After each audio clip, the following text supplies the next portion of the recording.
ఉన్న బంగారాన్ని విడిపించి ఆ రోజు ఆన్లైన్ రేటుకే మేము కొంటాం. Sharma gold company. నమస్కారం, నేను మీ జాహ్నవి. మనతో ఉన్నారు ప్రముఖ జ్యోతిష్య వాస్తు పండితులు, ప్రముఖ ఆధ్యాత్మికవేత్త, భారతీ శంకరపీఠ వ్యవస్థాపకులు, వేద స్మార్త జ్యోతిష్య ఆగమ ధర్మశాస్త్ర ప్రతిష్టాంత పండిత వర్యులు, అగ్ని ఉపాసకులు, బ్రహ్మశ్రీ తిరుపతి మూర్తి అవధాని గురువు గారు. మాట్లాడేద్దాం. నమస్కారం గురుగారు. ఓం శ్రీ మహాగణాధిపతయే నమః. గురుగారు, క్రితం వీడియోలో శివరాత్రి అన్నారు, అహోరాత్ర త్రయము అన్నారు. అసలు అహోరాత్ర త్రయము, శివరాత్రి, అసలు ఇదంతా చాలా కొత్తగా ఉంది. అసలు వాటి అర్థం ఏమిటి? అంటే ఇది మీరు మొదటిగా కనిపెట్టిందేనా, ముందు నుంచి ఉందే అంటారా? తప్పకుండా. ఓం ప్రాళేయాచలమిందుకుందధవలం గోక్షీరఫేన ప్రభం భస్మాభ్యక్తమనంగదేహదహనజ్వాలావలీలోచనం బ్రహ్మేంద్రాదిమర్గణైస్తుతిపతైరభ్యర్చితం యోగిభిః వందేహం శకలం కలంకరహితం స్థానోర్ముఖం పశ్చిమం. ఓం నమః శివాయ. శివరాత్రి, అలానే అహోరాత్రత్రయం. ఈ అహోరాత్రత్రయం అంటే అమ్మా 3 ఉదయాలు 3 రాత్రులు, అంటే 72 గంటలు. ఇది చాలా అద్వితీయమైనటువంటిది. మీరు ఒకవేళ గూగుల్లో కొట్టుకున్న చరిత్రలో ఇప్పటివరకు జరిగిన దాఖలాలు లేవు. అదేదో సినిమా చూసాం లాస్ట్ టైం, త్రిశూల వ్యూహం అని అన్నారు. ఇది ఎవరికీ తెలియదు, అంటే వాళ్ళకు కూడా తెలిసి ఉండకపోవచ్చు అని అన్నారు, చూసారా? అలానే ఈ యొక్క అహోరాత్ర త్రయము అనేటువంటివి మొత్తం 3 విధానాలమ్మా ఇవి. అంటే అహోరాత్రము, అహోరాత్ర త్రయము, అహోరాత్ర పంచమం, ఇలా ఉంటాయి ఈ విధానాల్లో. అహోరాత్రము అనగా ఒక ఉదయము ఒక రాత్రి. అంటే ఇవాళ ఉదయం 6 గంటలకి మనం ఏదైనా ఒక పని మొదలు పెడితే రేపు ఉదయం 6 గంటల వరకు అది కంటిన్యూ అవుతుంది, మధ్యలో విరామం లేకుండా. అది అహోరాత్ర త్రయము అనగా అది 3 రోజులు కంటిన్యూ అవుతుంది. అంటే 72 గంటలు ఏకధాటిగా, మధ్యలో కనీసంగా ఒక 2 నిమిషాలు కూడా విరామం, 1 నిమిషం కూడా, 2 కాదు, 1 నిమిషము కూడా విరామం లేకుండా ఈశ్వరుడికి చేసేటువంటి ఆరాధన ప్రాముఖ్యత. దీన్ని ఉజ్జయినిలో సంకల్పం చేయడం జరిగింది. ఎందుకు చేస్తున్నాము, దీనివల్ల ఏమిటి ఉపయోగాలు, దానికి మూలార్థంగా మనం వెళ్ళాలంటే అమ్మా యుగాదిని తీసుకోవాలి మనం. క్రోధినామ సంవత్సరం వస్తుంది. ఈ క్రోధినామ సంవత్సరంలో నవనాయకులు మొత్తం కూడా 4 పనిచేసుకున్నారు. కుజుడు 3 అధిపతి అయ్యాడు, శని 4 అధిపతి అయ్యాడు. 3, 4 ఎంతమ్మా? 7. ఇంకా మిగిలింది 2. ఒకటి గురువు, ఒకటి చంద్రుడు పంచుకున్నారు. దీనివలన ఏమిటి అంటే అన్ని రకాల కూడా అనర్థాలే. ప్రతి ఒక్కటి అధికంగా రేట్లు పెరిగిపోతూ ఉంటాయి, వర్షం విపరీతంగా వస్తూ ఉంటుంది, అనావృష్టి అతివృష్టి అనేటువంటిది భీభత్సంగా ఉంటూ ఉంటుంది. ఎందువలన కుజుడు ఎవరు? రక్తకారకుడు, రోగకారకుడు, రుణకారకుడు కుజుడే. సేనాధిపతిగా శని ఉన్నాడు. దీని యొక్క ప్రభావం ఏమిటి అంటే యుద్ధం అనేటువంటిది మనం చూస్తాం. అంటే ఇప్పుడు నేను గెలవాలి, మీరు గెలవాలి, మీకు నాకు కొట్లాట. ఎన్ని కొట్లాటలో సామాన్యమైనటువంటి ప్రజలు అన్ని రకాలైనటువంటి ఇబ్బందులు ఎదుర్కొంటూ ఉంటారు. 1, 2 అని కాదమ్మా, అనేకమైన ఇబ్బందులు ఎదుర్కోక తప్పదు ఉగాది నుంచి. ఎందుకు? ఇతపూర్వం 2000 సంవత్సరంలో అన్ని రకాల ఇబ్బందులు వచ్చి జనాలందరూ చాలా ఇబ్బందులు పడ్డారు, ఇప్పుడిప్పుడే కోలుకుంటున్నారు. దీనివల్ల వచ్చేటువంటి అనర్థాల నుంచి బయటపడాలంటే ఏం చేయాలనేటువంటి విషయంగా కొన్ని రకాల గ్రంథాలు, కొన్ని 100 సంవత్సరాల క్రితాల నుంచి గ్రంథాలన్నీ కూడా తీసి అందులో చూసాం మొత్తం ప్రమాణాలు ఏంటి అని. చండీకి తీసుకున్నాం ప్రధానంగా. అమ్మవారు రాక్షస సంహారం చేసిన తర్వాత వీరావేశంగా వస్తూ ఉంటారు. ఎక్కడ కాలు పెడితే అక్కడ భస్మం అయిపోతుంటుంది మొత్తం. దేవతలందరూ భయపడిపోతారు. అప్పుడు ఈశ్వరుడు వచ్చి అక్కడ పడుకుంటాడు అమ్మ కింద. మనం చూస్తూనే ఉంటాం చాలా చోట్ల. ఆ అమ్మవారి పాదం ఈశ్వరుడి గుండెల మీద పెట్టిన తర్వాత ఆ ఆవేశం మొత్తం అంతా తగ్గిపోయి అమ్మవారు శాంతిస్తారు. దీనికి మూలాధారంగా ఇవన్నీ కూడా తీసుకొని రుద్రారాధనే దీనికి శ్రేయోదాయకం. ఎందువలన కుజుడికి అధిష్టానం సుబ్రహ్మణ్యేశ్వరుడు, సుబ్రహ్మణ్యేశ్వరుడికి అధిష్టానం ఈశ్వరుడు. అంటే ఏదైనప్పటికీ కూడా లయకారకుడు అంటారు ఆయన. అంటే నాశనం చేసేటువంటిది అంటారు. లయము అంటే నాశనం అనే కాదు, సుఖంగా ఉండేటువంటిది కూడా లయబద్ధమే. లయబద్ధము అంటే ఏంటి? ప్రశాంతంగా వెళ్ళేటువంటిది. లయకారకుడు అన్న లయబద్ధము అన్న మన అర్థంలో ఉండేటువంటిది అక్కడ వాతావరణాన్ని బట్టి పరిస్థితిని బట్టి అర్థం అనేటువంటిది మనం మార్చుకోవచ్చు, ఒకటే ఉంటుంది. ఆ భావనలు మనకు నచ్చినట్టుగా మనం 100 రకాలు తీసుకుంటుంటాం. ఆ ఈశ్వరుడికి మనం చేసేటువంటి ఆరాధనే ఖచ్చితమైన నిరూఢ స్థితిలో జనాల్ని కాపాడుతుంది అనేటువంటిది అందులో తెలిసింది. అది దృష్టిలో ఉంచుకొని ఉజ్జయిని కుజుడు పుట్టినటువంటి జన్మస్థానం.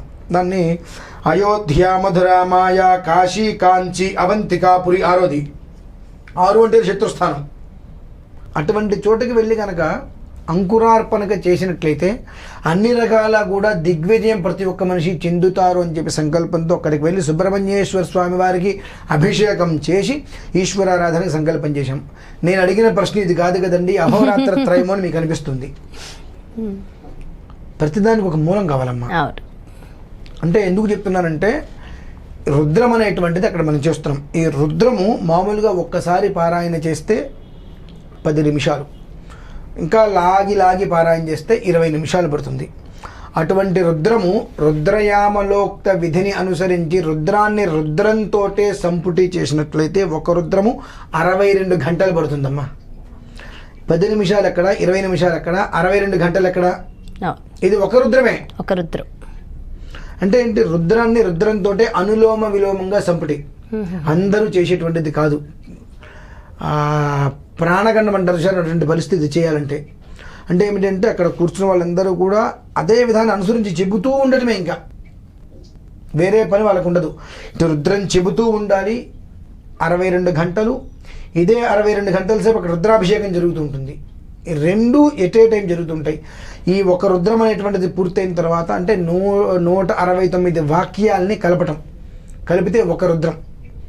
ఆ రుద్రం అక్కడ పూర్తి చేసిన తర్వాత శాంతి రుద్రంగా మళ్ళీ శతరుద్ర పారాయణ. అక్కడి నుంచి మళ్ళీ 10 గంటలు, 62, 10, 72 గంటలు. అక్కడతోటి 3 రాత్రులు 3 ఉదయాలు పూర్తవుతాయి. మరి దీన్ని అహోరాత్ర త్రయము అని అంటారు. బాగానే ఉందండి. ఇంత చేయడం వల్ల ఏంటి ఉపయోగం? మహేంద్ర పదవి అంటే తెలుసమ్మా? అందులో అదే గొప్పది. అంటే ఇప్పుడు మీరు ఒక ఉద్యోగం చేస్తారు, ఆయన ఒక ఉద్యోగం చేస్తారు, ఇంకో వ్యాపారం చేస్తారు. ఎవరు ఏ వృత్తిరీత్యా వ్యాపారాల రీత్యా ఉద్యోగమో ఏదైతే చేస్తూ ఉంటారో అందులో ఉన్నత స్థాయికి వెళ్ళి నిలబెడతారు. అంత గొప్పది అది. మీరు గూగుల్లో సెర్చ్ చేసుకున్న అహోరాత్ర త్రయం అనేటువంటిది ఇప్పుడు మనం పెడితే గూగుల్ చెప్పాలి మినహాయిస్తే ఇంతవరకు గూగుల్లో కూడా మీరు సెర్చ్ చేసుకున్న రాదమ్మా. అంత విశేషమైనది. మరి ఇంతకుముందు ఎవరు చేయలేదు అంటే చేసే సాహసం చేయలేదు. అంటే అందరూ చేయలేరంటారా? సాహసం చేయలేదమ్మా. సాహసం అందరికీ సాధ్యం కాదంటారా? అంటే దానికి దీక్ష, కృషి, పట్టుదలే కాదు కావాల్సింది, అంతకు మించి కూడా కావాలి. భక్తి, ప్రేమ ఇవన్నీ కూడా కావాలి. ఇది నాది, ఎవరు వచ్చినా రాకపోయి నేను చేసుకుంటానంటే కొన్ని దీనికి విధానాలు, అనుష్ఠాన బలం ఉండాలి. దీనికోసం ఇందాక కూడా మీకు 1 లక్ష పూర్తయిందన్న అక్షర లక్ష పంచాక్షరి కూడా దీనికోసం ప్రారంభం చేసాం. అదేంటంటే అక్షర లక్ష పంచాక్షరి ఎన్ని రోజులు పడుతుందా? మామూలుగా చేసుకుంటూ వెళ్ళిపోతే పట్టదు. దీనికి కొన్ని ప్రత్యేకమైనటువంటి విధానాలు ఉంటాయి. ఆ విధానాన్ని అనుసరించుకుంటూ వెళ్తే 60 రోజులు 5 లక్షల పంచాక్షరి అవుతుందమ్మా. మేము అది కూడా ఎంతమంది 5గురం కలిసి చేస్తున్నాం. వైదిక సేవా సమితి విజయవాడ గత 20 సంవత్సరాలుగా పురప్రముఖులకి ఎంతో తల్లో నాలికగా ఉంటూ అందరినీ కూడా చక్కగా వైదిక మార్గంలో నడిపిస్తున్నటువంటి ఆరపల్లి బుచ్చిరామయ్య శర్మ గారు, అలానే పంచాంగం శ్రవణ్ కుమార్ శర్మ గారు, అద్దేపల్లి రాజశేఖర శర్మ గారు, ఇలా వాళ్ళు 3 నాకు ప్రధానంగా, నేను ఒకళ్ళు, నాకు తోడు ఇంకొకళ్ళు, ఇలా 5గురము కలిసి నన్ను పక్కన పెడితే వీళ్ళు 4 కూడా దీనికి కంకణం కట్టు కూర్చున్నారు. ఎవరు వస్తారు ఎవరు రారు అని కాదు, ఈ సంవత్సరం అనేటువంటిది చేసి తీరవలసినదే. ఎందుకంటే అమ్మా 3 సంవత్సరాల సాధన ఇది, ఇవాళది ఇది కాదమ్మా. 3 సంవత్సరాలుగా అహోరాత్ర త్రయం అనేటువంటిది చేయాలి అని సాధన చేసుకుంటూ వచ్చాం. ఇవాళ కూర్చుంటానంటే ఒకరోజు కూర్చోగలుగుతాను, 2వ రోజు వేడి చేసేస్తుంది, వాష్రూమ్కి వెళ్ళలేని పరిస్థితి వచ్చేస్తుంది. అట్లా కాదమ్మా, ఆ మనిషి తిమ్మిరి వచ్చి నడవలేడు, చాలా ఇబ్బందులు వస్తాయి. వాటిని అధిగమించేటువంటి స్థితిలోనే ఒక్కొక్క రకంగా చేసుకుంటూ వస్తున్నాం. అహోరాత్ర త్రయము అంటే అది మహేంద్ర పదవే ఒక్క మాటగా చెప్పాలంటే. అంటే ఎక్కడ ఏ స్థాయిలో ఉన్నా ఖచ్చితంగా ఉన్నత స్థాయిని పొందేస్తారు, ఖచ్చితంగా పొందుతారు. అందులో ఎలాంటి సందేహము లేదు. మామూలుగానే రుద్రాభిషేకం ఒకసారి చేసుకుంటేనే మనకు శాంతి. అటువంటిది అంటే అనులోమ విలోమం అంటే ఏంటండి అని అడిగితే దానికి ఎలా చెప్పచ్చు అంటే రెండు అక్షరం ప్రధానం. ఈ రెండు మనం చెప్పడానికి ముందు ఒకటి చెప్పాలి. 1 2 1 1 3 1 అబ్బో అంటే 1 నుంచి 100 వరకు కూడా సంపుటి తీసుకెళ్ళాలి. అంటే ఈ 100 అంకెలతో 100ని సంపుటి తీసుకెళ్ళాలి. 2తో స్టార్ట్ చేస్తాం. 2తో స్టార్ట్ చేయాలంటే ముందు 1 అనాలి. 1 2 1 మళ్ళీ 1 3 1 మళ్ళీ 1 4 1 మళ్ళీ అట్లా ప్రతిదానికి అనులోమ విలోమంగా వెళ్తుందమ్మా ఇది.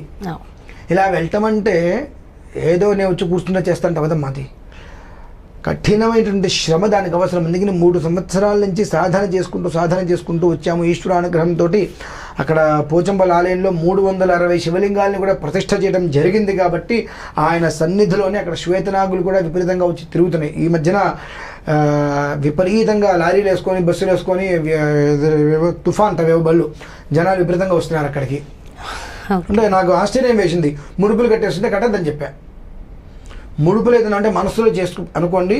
తర్వాత ఇక్కడ మీకు తీరిన తర్వాత ఇక్కడికి వచ్చి అన్నం వండుకొని నైవేద్యం పెట్టి ప్రసాదం తీసుకొని వెళ్ళండి. అంతే తప్పితే ముడుపులు ఇక్కడ కట్టకండి. ఇక్కడ మీరు కట్టడం మొదలు పెడితే అది తెలియకుండానే వ్యాపారం అయిపోతుంది. వద్దు, ముడుపులు కట్టవద్దు మీరు పొరపాటున కూడా. హాయిగా మీకు అనిపించింది నమస్కారం చేసుకుని మనసులో పెట్టుకోండి.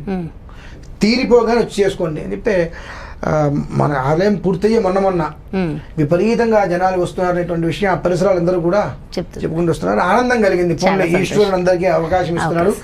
దీంతో మన రాష్ట్రాలన్నీ కూడా తెలుగు రాష్ట్రాలు అనుకుంటే అది మన స్వార్థం అవుతుంది.